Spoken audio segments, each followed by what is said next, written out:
Well, my baby, she done left me alone. Said I was a no good and head out on the road. She ain't gonna see me cry, ain't gonna see me shed no tear, mama, no. Why would I cry? What is up? What is going on? All right. Well, hello. So this is going to be a fun one. And usually I start by myself, but this go around, we're going to get straight at it right here. So I have the honor of being in the studio here. Well, virtual studio, if you will, with Mr.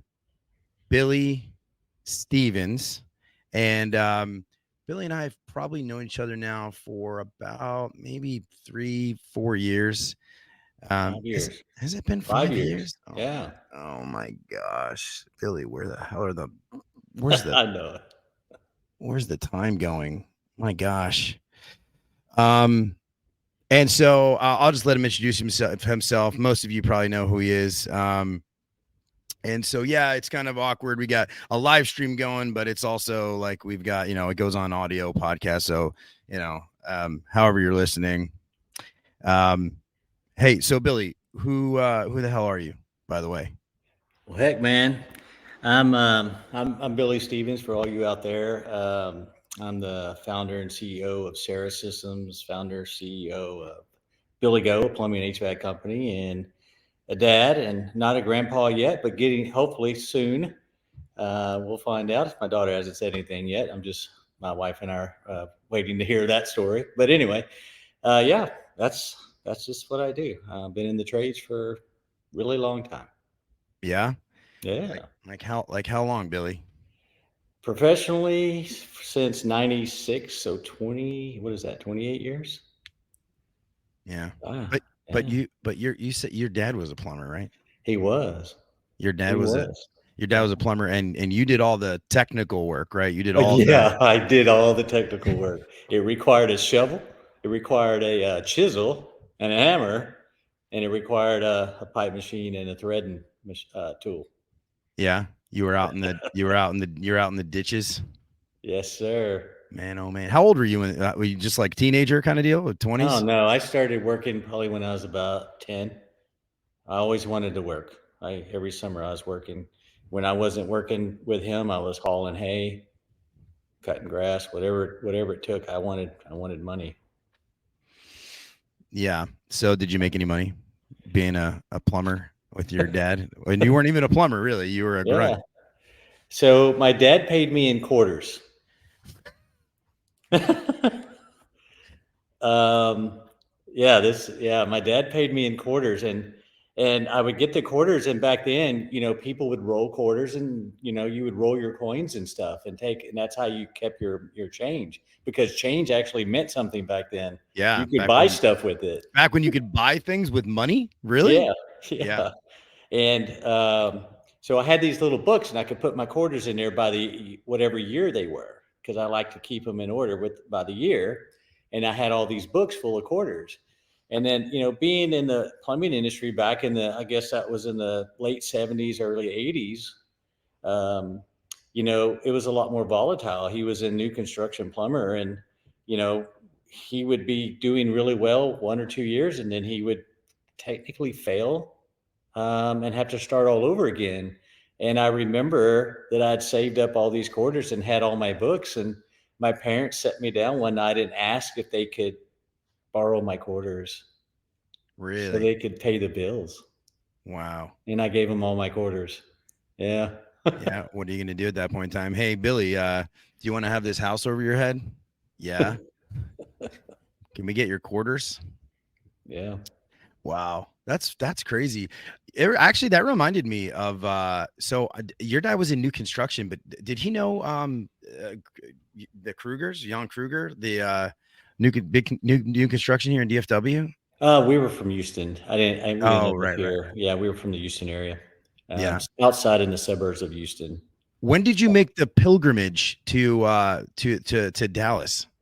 I did that in 1985. I moved to Dallas. I was, floundering around where I lived, and my buddy called me and told me that there was this job here in Dallas as a home building punch out tech. It wasn't even the superintendent, and it paid $9 an hour. And I was in my car in 5 minutes heading to Dallas. Oh man. So you were, yeah, that's cool, man. You came to Dallas, you did some punch out work for construction. So how long did you do that for before you ended up, Well, I did it exactly 1 year to the day. I'll never forget, a guy set me down. It was raining and we got in his truck, and it was my 1 year review. And I had taken over 3 subdivisions. I'd done an excellent job, and they didn't have to hire 2 other guys, right? I managed 3 subdivisions in 3 little towns. Grapevine, Hershey's, Bedford, for all of you guys around the Dallas area, you would know that. And he gave me a 25-cent raise after doing all that, and I quit while I was getting my raise. yeah, but you've always done that, right? You've always had like a different way of thinking than anybody else. Like, I remember we talked about, because you built up Berkeys, but it didn't start like, oh yeah, here you have this, big home services company. It started out, I mean, tell that, how the heck did that happen? Well, so I obviously stayed in the new construction area, and so I moved up to a superintendent for another company over time. And my plumber was Berkeys. They did all of our new construction plumbing. And Mr. Berkey passed away. I'd gotten to know him a little bit. He was a really nice guy, and he was I want to say he was 43 when he passed. Wow. 44, somewhere in there, very young. And his wife, was really struggling. I went over. Actually, what happened is we sold 3 houses, which we hadn't been doing. We'd like sell one and maybe we'd get another one a little while later. The economy wasn't very good at the time, and we sold 3 in 1 month. And I was like, all right, I need you guys to come over and do this plumbing. And they're like, well, we're going to be 3 weeks behind, and we're going to raise the prices 20%. And this is right after he passed away, right? And I'm like, I can't wait 3 weeks. We need them this week so we can get these things in the air. We've been begging for this opportunity. And I said, forget it. I'll get another plumber. Well, a couple of weeks of trying to get another plumber, I couldn't even get a plumber to look at my blueprints. They were just too busy. I didn't know. And I went back with my tail between my legs to Berkeys, and I said, I apologize. I'll pay your 20%. Can you just go ahead and be here next week? And they go, no, you're 3 weeks from today. We took you off the board. And I said, how are things going? And that was how I got started. And he's like, well, we're busy, but it's really rough. The guys aren't respecting her. It's just a mess right now. And this was the number 2 guy there. And I said, well, you think she would sell it to me? And I said, would you work for me if she would sell it to me? And he goes, yeah, I'd work for you. And I said, okay. I said, well, I don't have any money, and I didn't, and I don't have any experience. I don't know the first thing about this. So you're going to help me, right? And he said, yeah, we'll figure it out. So long story short, I ended up getting it. My father-in-law, fortunately, loaned us $10,000, my wife and I. And I went to the bank to sign the loan, and I sit out in the lobby for a good 25, 30 minutes past the time I was supposed to be there. And they came out and they go, well, where's your father-in-law at? I go, well, I don't know. I guess he's at work. Why? He goes, well, we're not loaning you the money. He has to sign for it. And I'm like, I called my wife and I said, I think we killed the deal. There's no way he's going to do that. And I called. So what year was this? 96. This was in 96. Yeah. And wow, $10,000 for a plumb. Well, I guess it was unfortunately a defunct plumbing company, or at least. Well, it was doing okay, but I mean, I had to borrow. I had to pay the lady. It was more than that. It was $225,000 is what she wanted. But he had loaned us $10,000, and that was the end of the story. And then I had to call him up and say, they won't let me borrow the money. They want you to borrow the money. And I said, and I'm not going to ask you to do that. I said, I mean, that's fine. We'll just walk away. It's fine. He goes, you still at the bank? And I go, well, yeah, I'm in the lobby calling you. We didn't have cell phones back then, guys. And he goes, well, just stay there. I'll be there in 20 minutes. He literally came and signed the note for me. Wow. Yeah. I mean, who does that? I've only been married 2.5 years to her. And so, yeah, I mean, this is like, who does that? And he wasn't a wealthy guy, but he had a little bit of money and gave it to me. So, but he must have believed in you. He must have believed in you, because I know there's a lot of father-in-laws that probably do have money that would not lend the money to, their son-in-law. They'd be like, no, this guy's he's not, but so he must have believed in you. He must have seen something in you that said, you know what, this guy's going to do something with this money here. And so and I want to fast forward because I'm curious, right? So one truck, right? 2 trucks, whatever they had, a couple trucks. There was 2 beater trucks there that did warranty work, right, for the houses. And then if they got a service call, they'd go run a service call. Right. So it's like, I think about that. You paid like 200 and something grand for a company. And then when you exited, like, I don't know if you share, like, what was the valuation of the business at that point in time? Like, I'm just curious that trajectory. Cause I mean, thousands and thousands of percent higher. Yeah, it was a lot. So, I mean, a lot. How many trucks did you grow that business to by the time you exited in 2011? Oh man, you're dating me on trying to remember that. I know we were 100 employees or whatever that probably worked out to, around 100 employees. It was like 80 trucks or something like that. Yeah. Probably about 40. Yeah. Yeah. So we have a question here from a Brian Bohannon. Do we know who this is, by the way? I think we do. Unsolicited question for Billy. What did the morning, weekly, monthly meetings look like at Berkeys? What did y'all talk about? That's an interesting The weather? Great question, Brian. Thanks for watching, buddy. Well, what we talked about?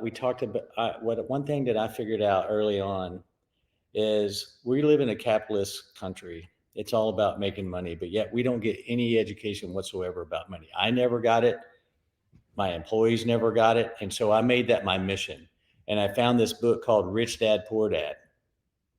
And I read this book and I'm like, I've got to share this with my employees because it taught me a lot. And the other thing that happened is one of the conditions of getting the loan for that company was my banker said, I'm loaning you this money. And, even though your father-in-law's co-signing on it, it's your credibility that I'm actually loaning it for. Okay. And the banker said, the rule is on the 15th of each month, you will come in here with your financial statements that have been prepared by a CPA, and we will review them and I will teach you how to read financial statements. And that's what I coach today is how to read financial statements, because that is why I am where I am today, because I know all about that. And so I took that information and I started teaching my employees the same thing. Interesting. And so I know Brian probably knows that story and why I asked, I don't know, but that is what we did is we invested back into our employees and we taught them. And my goal was we had still to this day, I don't think I have any college graduates in the businesses or in the plumbing and HVAC businesses. But, what we were really wanting to do is no one owned a home. I didn't even own a home. And my goal was, how do I get everyone here to have their first home? So we're all going to learn together. And so we all did it together and we all became homeowners together, right? Because we learned what to do with our money. And that is what we did in our meetings. We didn't talk about plumbing or HVAC. That was a time for that for a manager or something, but I never did because I don't know the first thing about, the technical side of an air conditioner. I just don't know it and never needed to know it. In fact, I think that's why I was successful is because I didn't know that.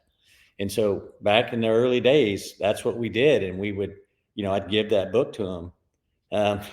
Jordan says, closing on my first home tomorrow, thanks to Mr. Billy. Dude, that is like, I think some of these companies, they got it all wrong, man. They got it all wrong. They got it all wrong. That's amazing. And like, it's powerful. Brian says powerful words. I actually saw Billy Go employee post within a last few weeks that they were approved for their first home. So you're talking the talk, you're walking the walk. That's amazing. And it really started, right? Like, I just want to like put this in perspective because I love this story. I love like shows like Shark Tank when people make it and they like come up with, they have the passion and the drive and everything else. But more importantly, when they have their why, and like when I see, you're like, well, fuck. I mean, dude, I taught these guys how to manage money. Like I taught these guys how to like, let's go apply for a loan for your house. Let's go. How do we plan this? I mean, bro, it's awesome. That's great. I think that there's not enough business owners that are focused on that. So, well, the business is the employees. It's not me. I'm never in front of a customer. It's the technician, whoever that person is that's dealing with the customer, whether they're on the phone or at their house. That's the company. And so there's where I put my effort. That's just how in my mind, how it should be. And so it's worked for, all of us, obviously. Yeah. You're a little bit of you're addicted to you're addicted to this business. You're addicted to, I mean, okay. So it seems like you have this, incessant desire to, I mean, what, you were basically retired. You didn't have to work another day in your whole life. Right. And how long did you spend after you sold Berkey? Just to let everybody know. So those that are listening, so Berkeys is still now today one of the biggest companies in DFW for home services and plumbing, HVAC, the whole deal. And when Billy actually started that company and bought it, it was literally like a couple of trucks. And here we are. Just Google them. You'll see they're all over the place. And now he's done it again in a new venture with, first of all, started a software company that's blazing through the whole country of home services called Sera, S-E-R-A. And then having this company, Billy Go, and Billy Go is a home services company in the DFW area. And he basically started this company, right? I mean, if you want to tell it, you started it with like nothing, like absolutely nothing. I mean, your knowledge, yeah. And obviously a little bit of a bankroll, but you decided you are very specific and intentional about how you wanted to do this. You wanted to start it with no customers. No customers. And we actually, crazy thing is we it was me and a couple of the managers that wanted me to get back in the industry. And I said, look, I'm not going to do this again. I already built the best company, in my opinion, that ever existed. I just don't want to do it again. And you're very humble. Well, I mean, I just feel that way. Right. And so they were like, come on, boss, we want to go back in business with you. We want to do this again. And I'm like, okay, I'll do it, but I want to build a software that we can use. And we were just going to franchise Billy Go. That's all. That was the whole idea. Just build our own software and franchise Billy Go all across the country with all the everything you need to run the perfect service company. Right. That's what the whole idea was. And so it evolved into SaaS software. But first day we opened the doors, we didn't tell anyone that we were opening the doors. We had 37 people show up to apply for a job the first day. And we're like, sorry, but we don't even have a customer. I don't know what to tell you. Yeah. I mean, it's a good problem to have in a world that is so short on tradesmen. It's ridiculous. Yeah, it was pretty, it was a surreal moment. And so we actually ended up hiring 12 people with no customers. And for 3 months, all we did was question everything. I had a warehouse guy. I had an install team. I had a couple plumbers. I had a couple HVAC techs, a couple managers, a CSR dispatcher, and all that. And we would sit around this one table every single day for 3 to 5 months, from July to January. Yeah, so 5 months. And we would go, what is the problem with what you do every day? How can we fix that? And they got used to it. And so the more they got used to it, the more we were able to solve a lot of problems, why we were not running a busy business that kept us from solving problems, right? Because you get in the day to day, you get sucked back in and you can't really solve anything. And so we just decided to solve them before we actually did them. All right, when we had Berkeys, what was wrong with it? What would we change? And so that's how it got started. And then 3 months into it, we decided to start running service calls because we had just enough software to do it. And we went around and we found some charities that took care of veterans and senior citizens. And we repiped houses. There's so many old people out there that don't have any water at all, much less hot water. And we would repipe their houses and put air conditioners in for them for free so that we could practice using the software in our new way of running a business that we wanted to run, how we wanted to run. So we would have the charities book the calls.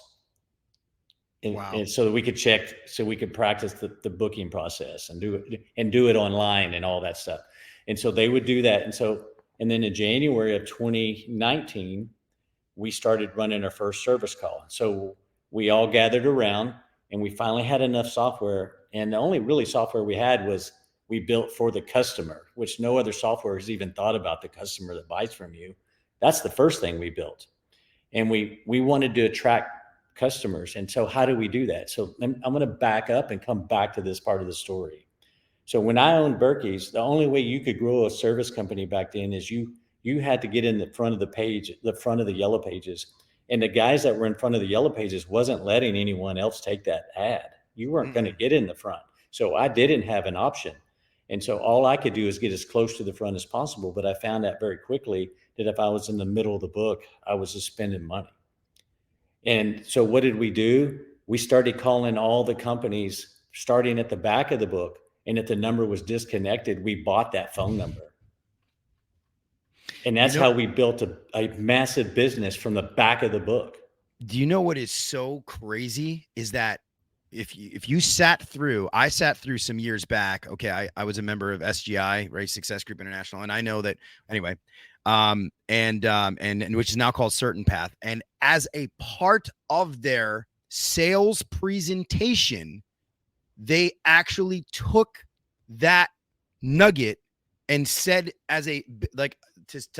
basically sharing how much information they have for you. They're like, and by the way, this is your golden nugget. Look what we can do. We have such great ideas. And that was exact. And I didn't know that you were the one that came up with that. I had no idea. It was all the way back in 96. Yeah.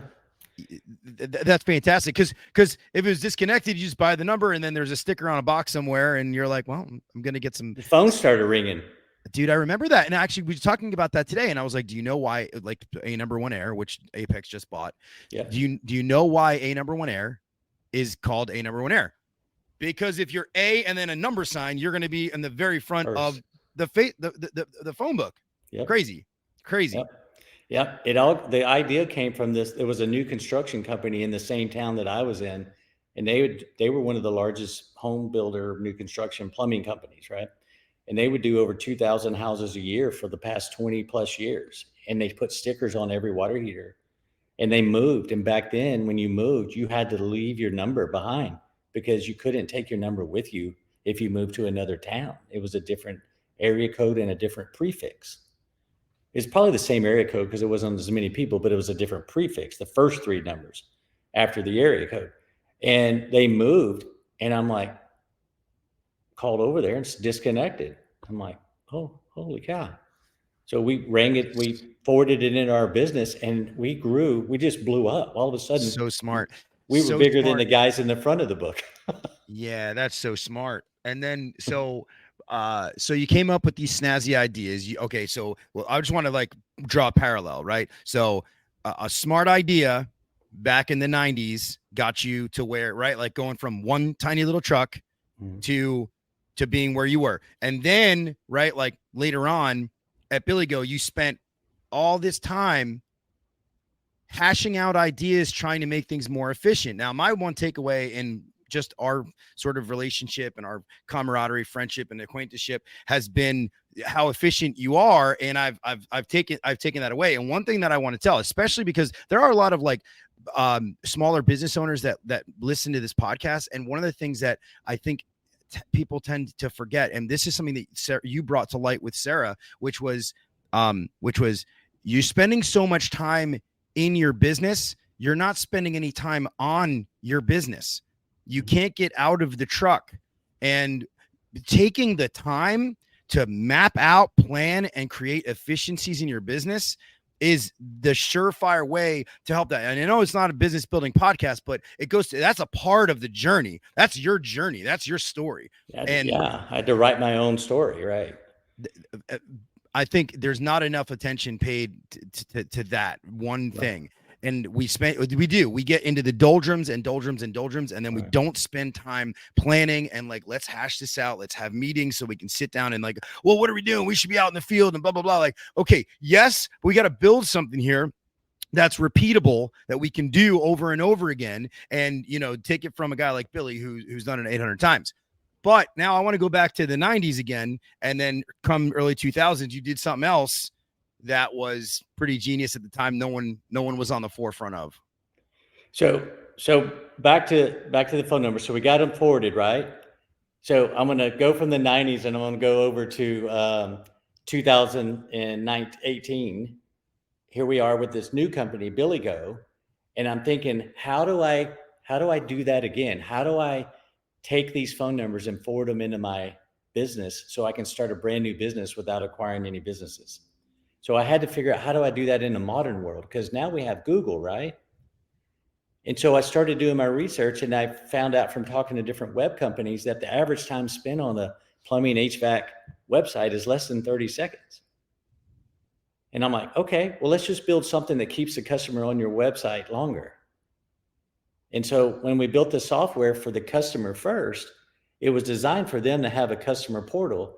And when they would either come in online or call on a telephone and the CSR was dealing with it, we were doing those transactions on the website, on our website, instead of it leaving the website. Because everybody else that has online booking, it leaves your website. If they come in on your website and then you do online booking, even on your website, it leaves your website and goes to whoever is the provider of that online service. So genius. It's the most genius thing so your SEO goes through the roof because everybody's acting on your website. My old company's 3 miles away, and we were ranked number 1, 2, and 3 on SEO in 3 months after being in business. Yeah. It just went straight to the top with a big PE firm, just down the road. And so we just did it again. We just repeated what we did. We just did it with a modern twist. And that is how we grew it. So we turned the switch on in 2019, January 2019. We turned the switch on.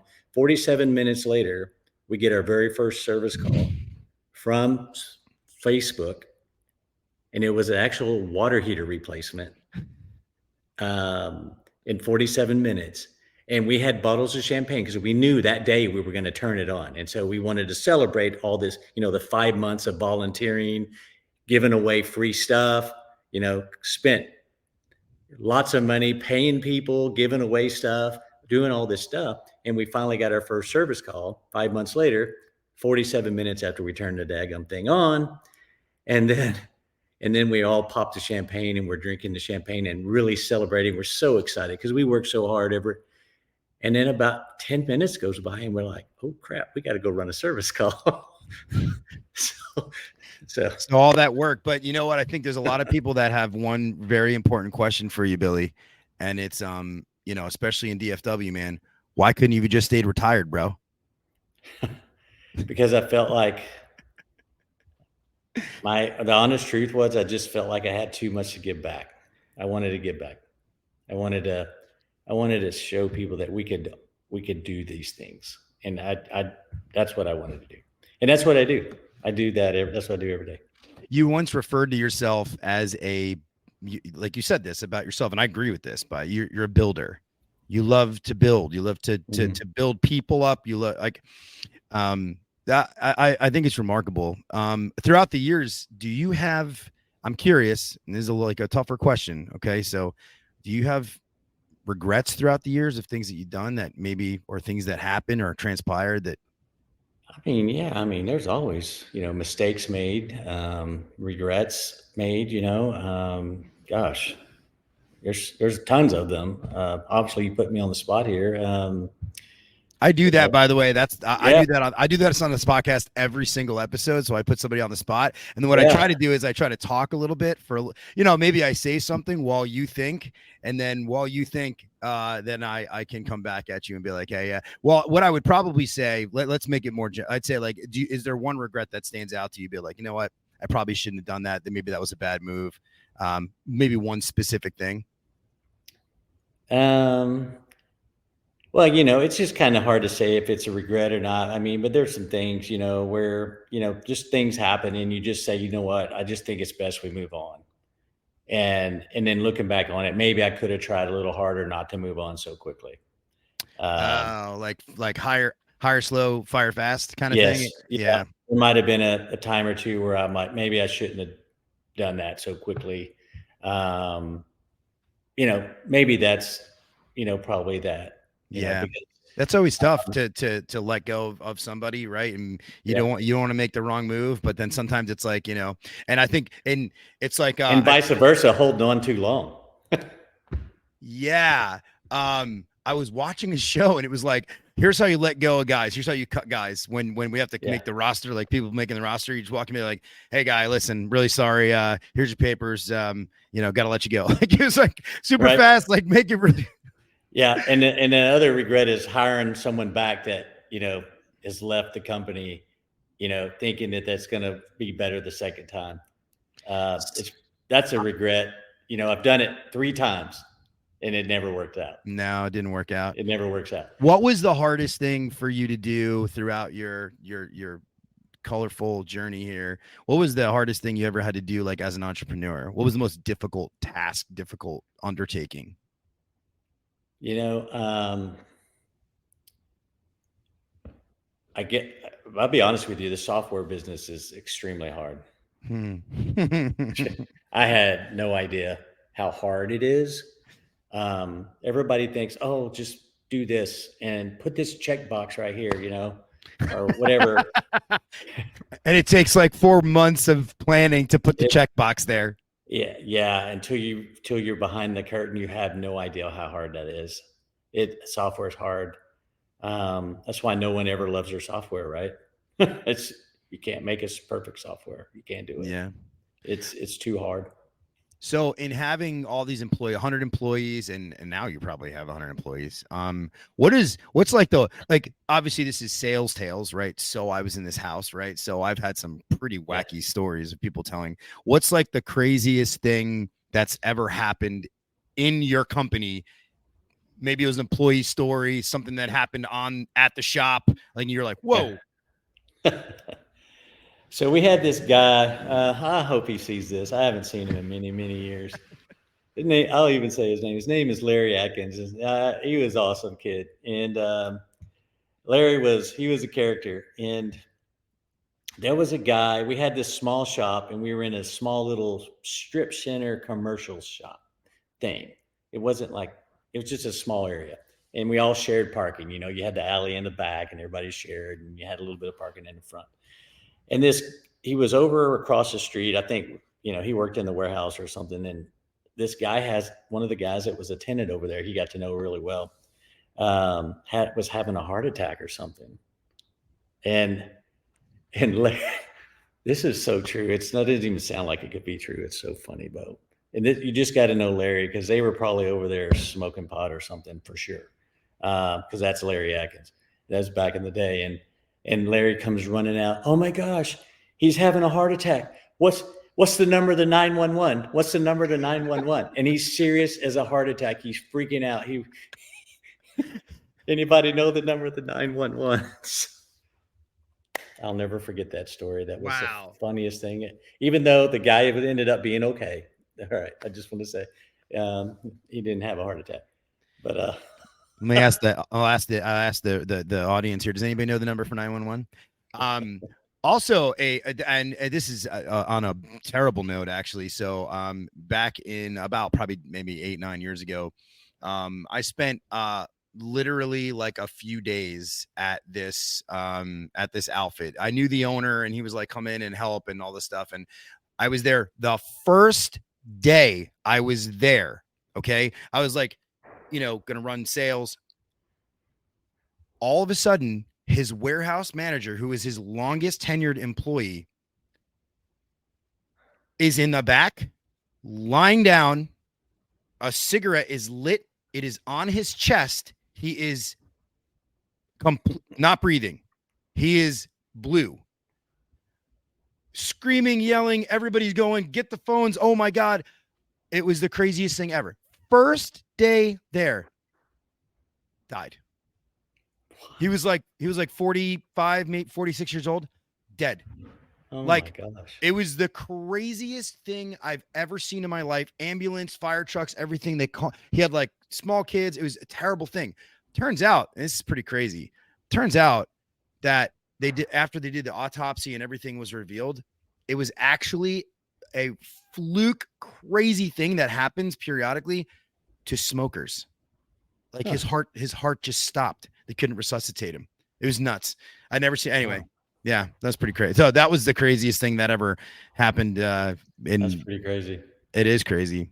Let me ask you this: do you have any like employees over the years that like, not so much the craziest thing that happened, but like an employee that's like just lives with you? Like you just think you're like, man, I'm so changed, different. I'm so inspired, whatever it is, by an employee that you've had. Yeah. Oh, absolutely. In fact, he was just at my house half an hour before we started the show. Oh, wow. Yeah. His name is Ismail Nava. Back in 1998, I just pulled into the shop and it was pouring down rain and he was walking down the road. He was an immigrant from Mexico, wasn't legal. And I said, hey, come on in here, get out of the rain. And Ismail has been with me ever since that day. He works for us. He's the most highly paid guy there with the least amount of skills, if you will. He only can see through, one eye now. And but I sponsored him. He's an American citizen. I sponsored him and got him to be, and he brought his family over. He's just one of those guys. He's just perfect guy for me, tender-hearted fella. And he was just at my house 30 minutes ago. He's been with me since 1998. He actually even owned we got him his first brand new home as well.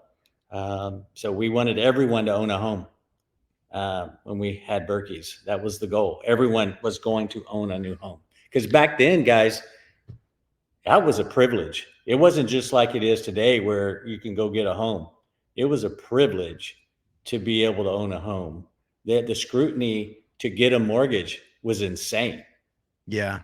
It was insane. I remember when I finally got to get my first new home, I had lived a very short time in Corpus Christi right after I got out of high school.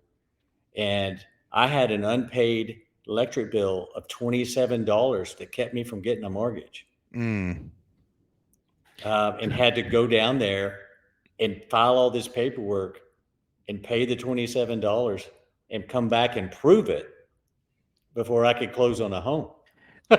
I've heard similar stories. Utility bills you had to pay your utility bills in order to get a mortgage. I want to point something out to you because, and this is a little off topic, but I think it's important for us to note, especially with the election coming up and everything else. But like, bro, your story with what was his name again?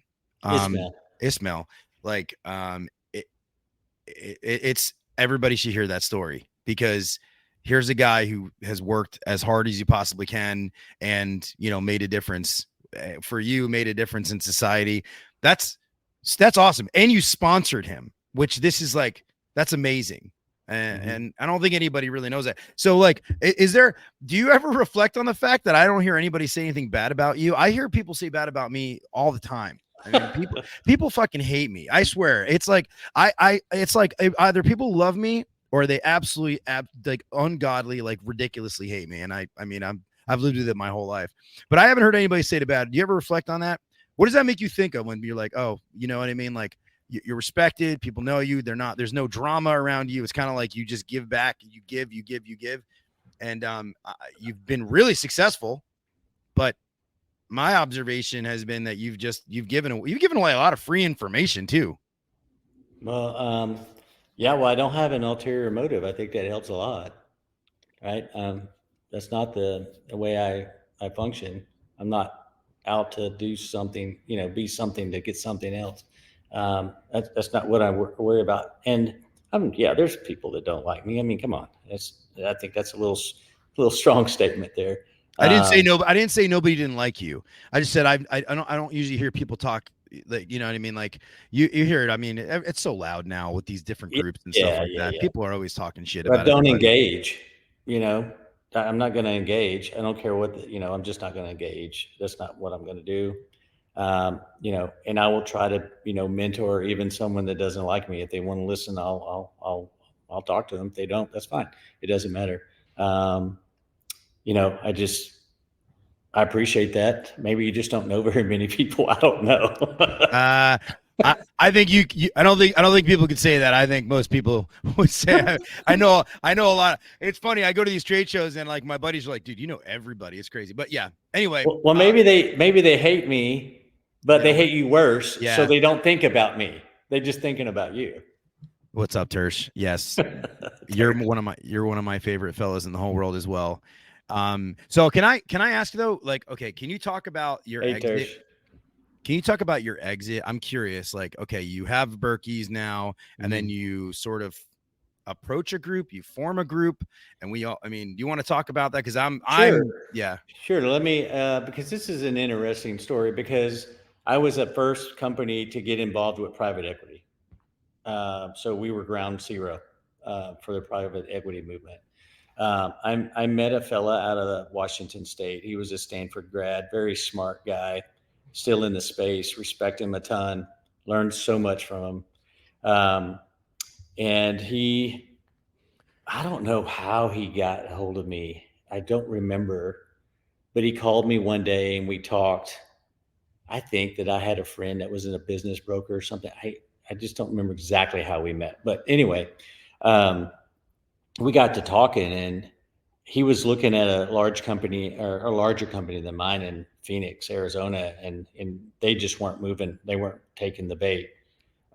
He ultimately got them later, but didn't get them at first. And I said, I like this story. I'm a guy that likes to take challenges on and create things. I like building stuff like you said earlier.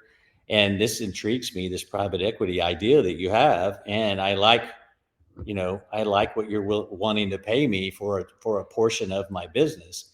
And so we formed a company with a third guy that owned a much larger fund. We started a company called Berkeys Holdings. And Berkeys Holdings was started in 2011. And of course, Berkeys was the platform company for the very first private equity firm. Okay.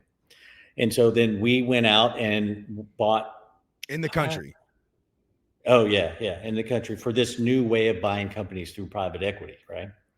And we went out and bought one of the larger companies. A good sized company in Houston called Abacus. Oh yeah, Abacus. Yeah, Alan O'Neill.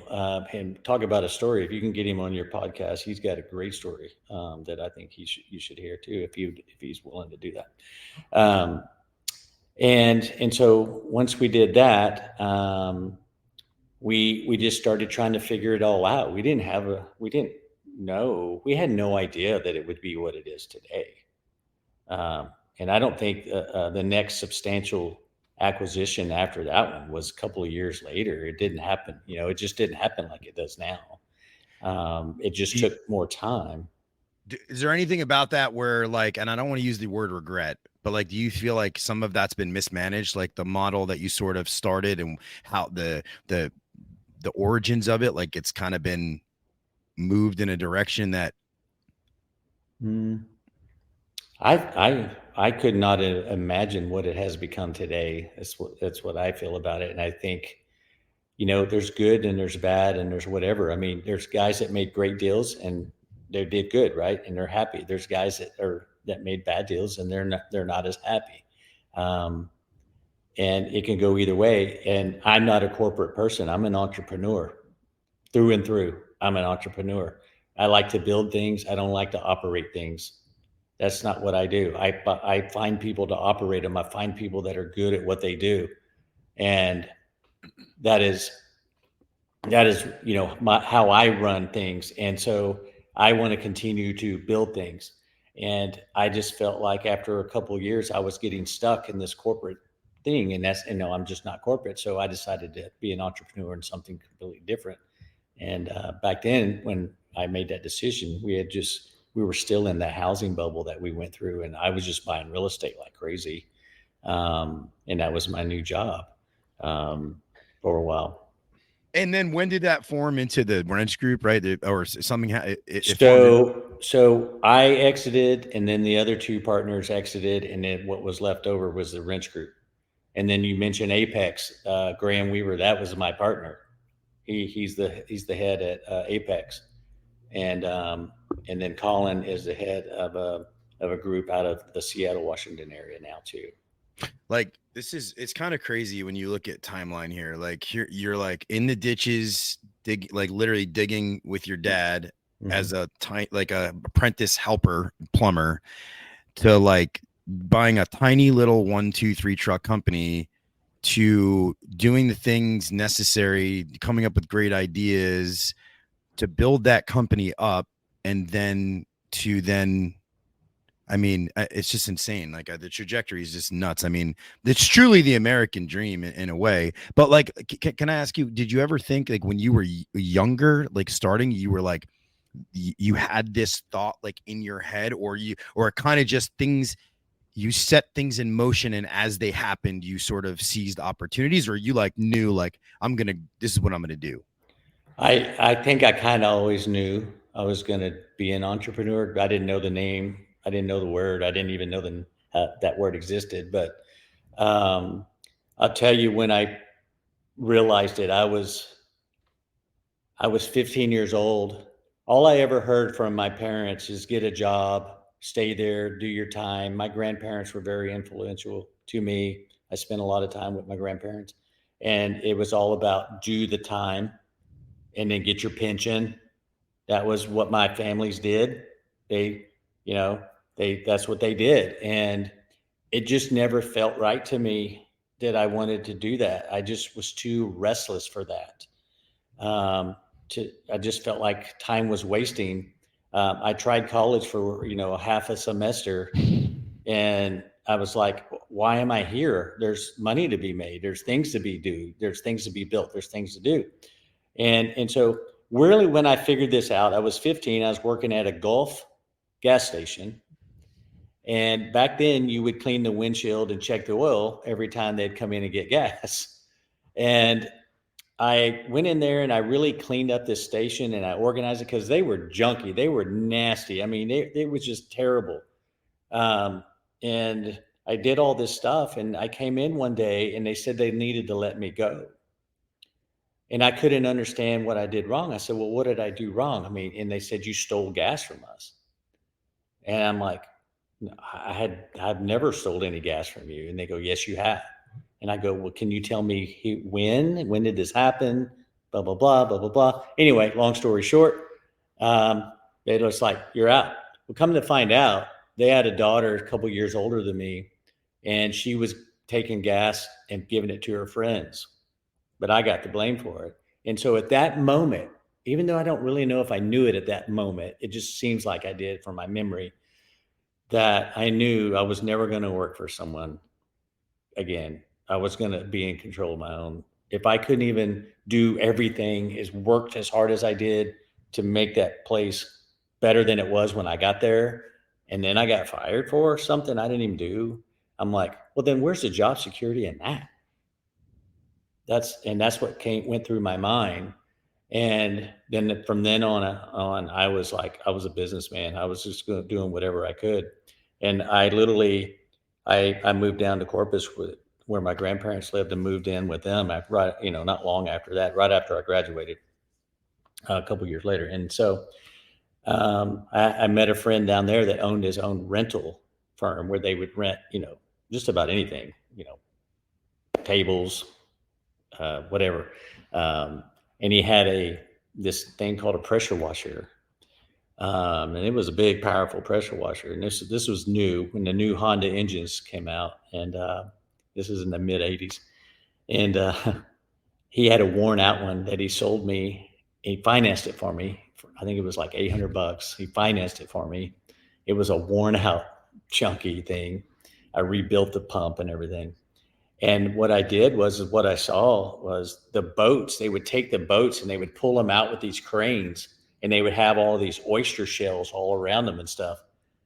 And they would pay all this money, and people would scrape them off, and they would do all this work. Well, I went and got some scuba gear and took my pressure washer and took a powerful a light, and then I cleaned them while they were still in the water at half the price. And the next thing I know, I had a business, and that was called Seaside Detail. And that business is still in existence today. No way. No way. Is it really? Yeah, it's still there. What? Seaside Detail. What? So was that the 80s? Yeah, it was the early 80s. Yeah. What? And so you were that is awesome. But see, Yeah, that's the mind of that's crazy. I was 20 years old, and I had this. Yeah, and I got to be in the water every day too. It's hot down there. with scuba gear on. I was just down in Corpus. It's really, I love it down there. Yeah, me too. So you actually sprayed them down while they were in so that's pretty crazy. That's so crazy. I'm trying to think about that, like from a logistical perspective. Well, I guess the hose is down there, so you still get a lot of pressure. Yeah. I mean, I could do it right up against. They were docked up against the the side of the land. And if I had too far to go, I could put the pressure washer inside the boat and run water hose. And then I could take the hose with the wand over the top of the boat and into the side of it. How long did you do that for? I'll say about 1.5 years, and then I sold it for $90,000. What? Yeah. 90 grand in the early 80s? Yeah. Oh my gosh. And I was like 20 years old. Wow, that's a massive amount of money. There's a lot of money. Yeah, it's 90 grand. How many? Did you have any other employees? Yeah, a couple of guys. That hope they showed up every day. Oh my gosh, you didn't have a lot of overhead. No, there was zero overhead. Gasoline, a trailer to pull that thing around, and one of the bum friends I had that would come help me that day. Wow, huh? So. Let me ask you this, and I ask this on every single episode, so I'll ask it in a way that makes sense so typically the question goes like this: what's one customer you've had that their story, the experience you had with them lives with you? Now, in your case, it may not actually be a customer because you've owned a bunch of businesses. I'm wondering if it's an employee, potentially, or just an experience that changed you, that lives within you wherever you go. Well, this is right after I bought Berkeys. It might have been, I don't know the timeline, but in the first 3 to 4 months, there was an older fellow that had worked at Berkeys, and I had not met him yet. I had heard that he was in the hospital because he had a heart attack. And no, it wasn't. I'm sorry. He had cancer. And yeah, I remember this day. I'll always remember this day. I remember going home to my wife and breaking down. I'm not a very emotional guy like that, but I did break down after I met with this fella. But he was he was a plumber. He was an older guy. I mean, he seemed very old to me at the time. I was a young fella when I started. I was 30 years old. He had the cancer, and he was, went through all the stuff that you have to go through. And he just came in and goes, "Is there any way you can, give me a job, keep my job, let me keep my job. I'm finally able to come back to work." And he couldn't do anything. He wasn't fit to work. And, so, I found something for him to do. And he died not much longer after that. And I just remember that was my first like real life, like this guy worked so hard, so hard, and he had to work till his last breath. Um, and that was the time that I was like, okay, this is what started that. We're going to all own our own home. We're all going to start learning about money. And that guy is why that started. That brief time right there. I always think about that. That was the one for me. And that's what really, it's kind of like I did it in his honor in a way. You know what I mean? It's just like, I can't let this happen again anymore. We got to fix this. So. Wow. I never heard that. Yeah. I never heard you say that. That's the first time I probably said it publicly. Yeah. Wow. Let that settle in for a second. The guy had to work till his last breath. Wow. Mm-hmm. That is, if that's not motivation, that really reminds me, it's very similar, akin. I know some of you guys who know who Gary Vaynerchuk is. Well, there was a video of him, less than a 30-second video he was in New York and somebody flagged him down and they said, Gary, roll down, Gary, give me 3 words of inspiration, 3 words of advice. And within like 2 seconds, Gary goes, you're gonna die. Yeah. What are you doing? You're gonna die. Right. You've been feeling, man. I've been feeling every moment. You've been feeling every moment. I love it. I love your spirit. You're an inspiring person. So we're gonna wind down. Is there anything that you would like to? First of all, plug everything you do because that's a part of this, and also, tell people if they want to reach you, or maybe you don't want them to reach you, but if you want them to reach you, you can tell them where to reach you. Yeah, I mean, you can reach me on Messenger, Facebook. My email is billy@billygo.com. Real simple to remember if you need to reach out to me. Yeah, so I'm always in a lot of stuff. I mean, I'm a busy person. My wife says, can you ever just slow down a little bit? But I love your wife, by the way. She's fantastic. Well, let me tell you what. I'm just going to do some plug for you real quick. My wife is in love with Everett Lipple.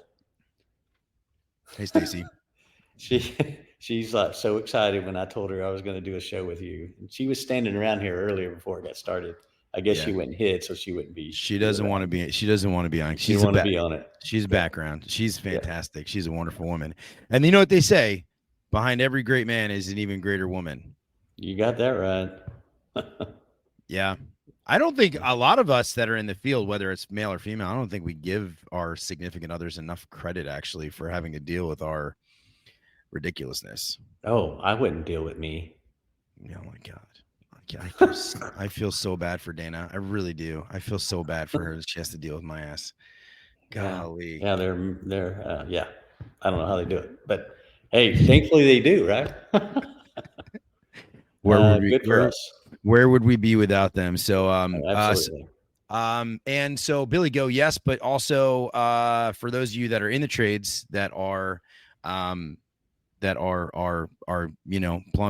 HVAC, you just really about any trades. We're just about in all verticals.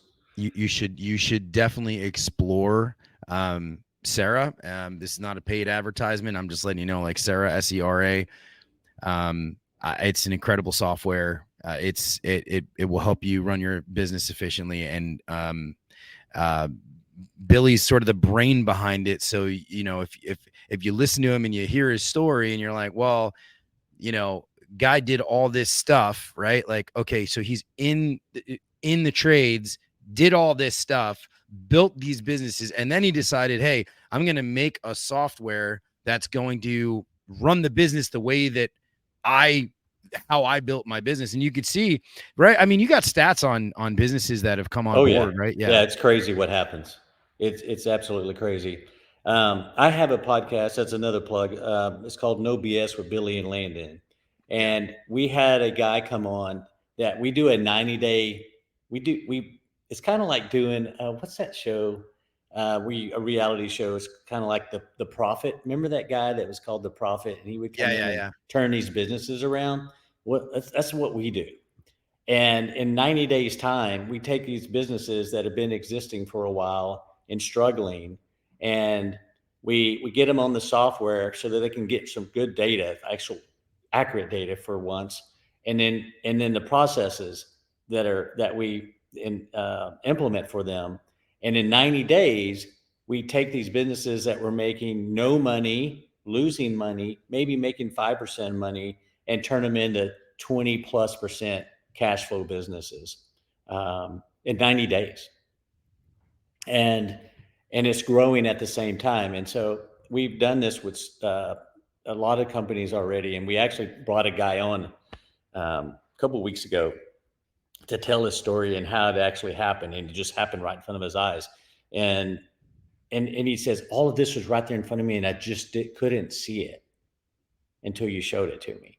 And so that's what I do. That's what makes me excited. And that's what I do 3 days a week. That's all I do is I have 1 hour meetings, a few a day with different contractors, 1 hour a week, but several contractors a day, some one-on-one coaching. And we start at the financial statement, just like my banker did with me.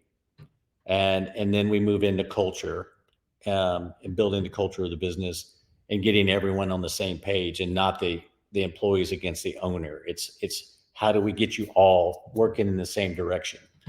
And that's all we do. And 90 days later, you're set. You're going to have a business, and you know exactly what to do from that point on. You don't need us to hold your hand anymore, and you got it.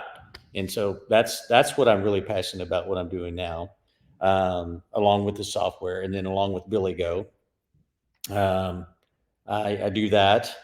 You want me to list everything or just talk about that stuff? No, you're going to get really boring pretty soon. No one's going to want to listen to you. Yeah, no kidding. Yeah. So. Well, dude, I really appreciate you coming on. And I hope that at least, people hearing your story gain something from it. Guys, super cool. I'm gonna just make a couple announcements. Billy, thank you so much. Thanks for having me. I'll put you off stage here. Yes. So thank you guys so much. I really appreciate it. A lot of interaction. And I want to just say that I'm just working out the final details with the other guy in the industry that has made some big moves, Ken Goodrich, and he's going to be coming on. So we're trying to organize that. We're going to do that live. Actually, he's going to come here, and we're going to do it live. Devin, what's up? Tersh, what's up? Logan, what's up? I just want to say what's up to you guys, and I really appreciate your support. So yeah, rock and roll, and I will see you next week.